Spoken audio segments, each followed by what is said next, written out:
सबसे पहले बात करेंगे एक कॉमेडी की, एक टी शर्ट और पूरी राजनीति गर्मा गई। सवाल ये कि आखिर कुणाल कामरा बार बार ऐसे विवाद में क्यों पड़ते हैं? क्या ये सिर्फ मजाक है या किसी विचारधारा को चुनौती देने की रणनीति?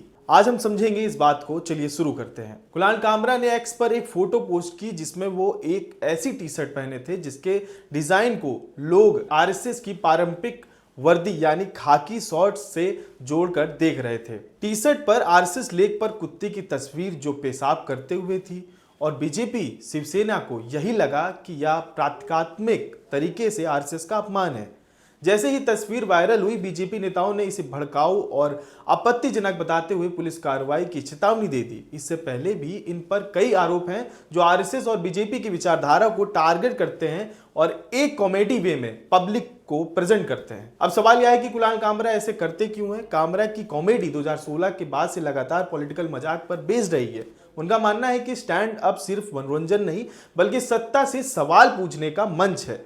वे कई इंटरव्यू में कह चुके हैं कि अगर राजनीति आम आदमी की जिंदगी बदल रही है तो कॉमेडी का काम भी उन्हीं थीम को चुनना है। यही वजह है कि वे दक्षिणपंथी राजनीति और आरएसएस जैसे विचारधाराओं पर खुलकर तंज करते हैं, क्योंकि इन मुद्दों पर बोलना उनके दर्शकों को भी जोड़ता है और उनके कंटेंट का टोन भी यही है। कुत्ते वाली टी शर्ट भी उस व्यंग शैली का हिस्सा मानी जा रही है।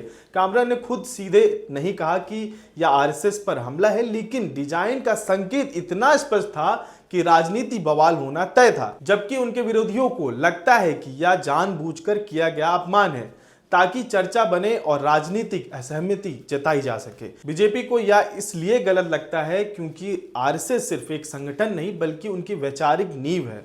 लाखों स्वयंसेवक का सम्मान इससे जुड़ा है। ऐसे में किसी कुत्ते की छवि के साथ आरएसएस जैसे संगठन का संकेत देना उनके लिए सीधा अपमान है। उनका कहना है कि यह अभिव्यक्ति की स्वतंत्रता नहीं बल्कि संस्कृति और संगठन की गरिमा को चोट पहुंचाने का तरीका है। यह विवाद नया भी नहीं है।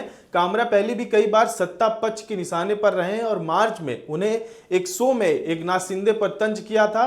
उन्होंने एक फिल्म का गाना बदलकर शिंदे की राजनीति करियर पर कटाक्ष किया और इसके बाद नाराज शिवसेना कार्यकर्ता हेरिटेज कॉमेडी क्लब पहुंचे और वहां तोड़फोड़ कर दी, होटल परिसर को नुकसान पहुंचाया। यह घटना साफ दिखती है कि कामरा की कॉमेडी सत्ता के लिए सिर्फ जोक नहीं बल्कि चुनौती मानी जाती है। कामरा बार बार विवादों में इसलिए आते हैं क्योंकि उनका टारगेट हमेशा राजनीति, विचारधारा और सत्ता के फैसलों पर तंज रहता है। उनका समर्थक वर्ग इसे बोल्ड स्टार मानता है और विरोधी उसे जानबूझकर उकसाने वाला कंटेंट बताते हैं। इसी टकराव के कारण हर नई पोस्ट, हर नई लाइन और हर नया सुविवाद का नया अध्याय बन जाता है। बाकी आप हमें कमेंट में बताएं कुणाल कामरा से सहमत हैं या नहीं, तो क्यों नहीं है और क्यों है, ये चीज हमें कमेंट करके बताएं।